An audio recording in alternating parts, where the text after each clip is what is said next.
You've heard a tale of two cities, but have you heard the tale of three mascots?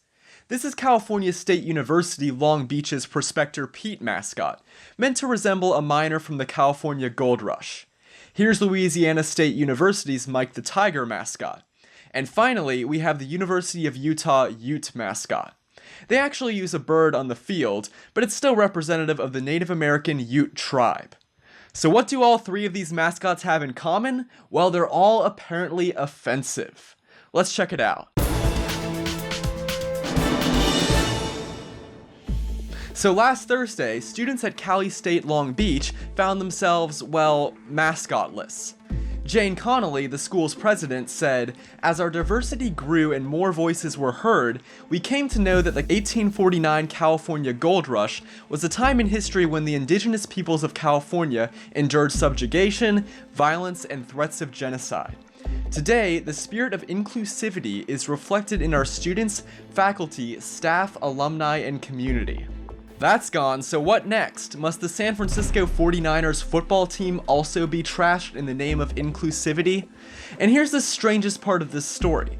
Some students and faculty are apparently urging Cali State Long Beach not to model their next mascot on a person or group to prevent offending others or participating in that dreaded cultural appropriation.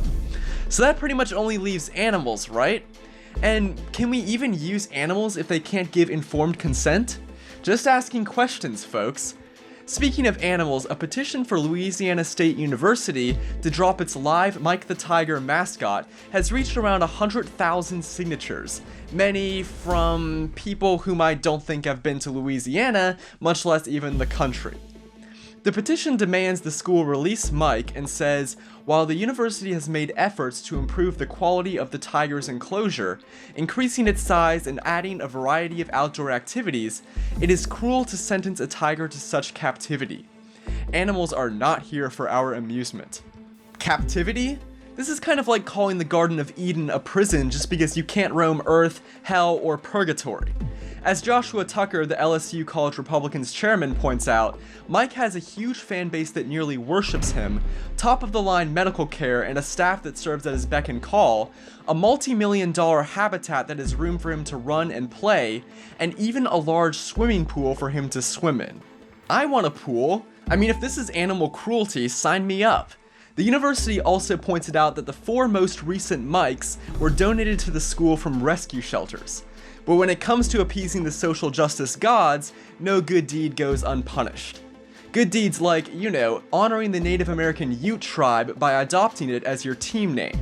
The University of Utah has done just that and was prepared to face off against Washington State University for football when the latter school sent out this rather mystifying statement. Homecoming teams must only refer to our opponent as Utah or the University of Utah, and any use of the word Utes during homecoming events will result in a penalty. Wow, that's just a bit overbearing, wouldn't you say? This is, of course, despite the University of Utah adopting the Ute with the consent of the Ute tribe. This really is looking like another case of the Redskins, where white liberals get offended on behalf of natives, 90% of whom are honored by the mascot or simply couldn't care less. For Campus Unmasked, I'm Rob Shimshock. If you like this video and support our mission, please make sure to comment and subscribe. If something happens on your campus and you'd like us to investigate, send us details using the form on campusunmasked.com.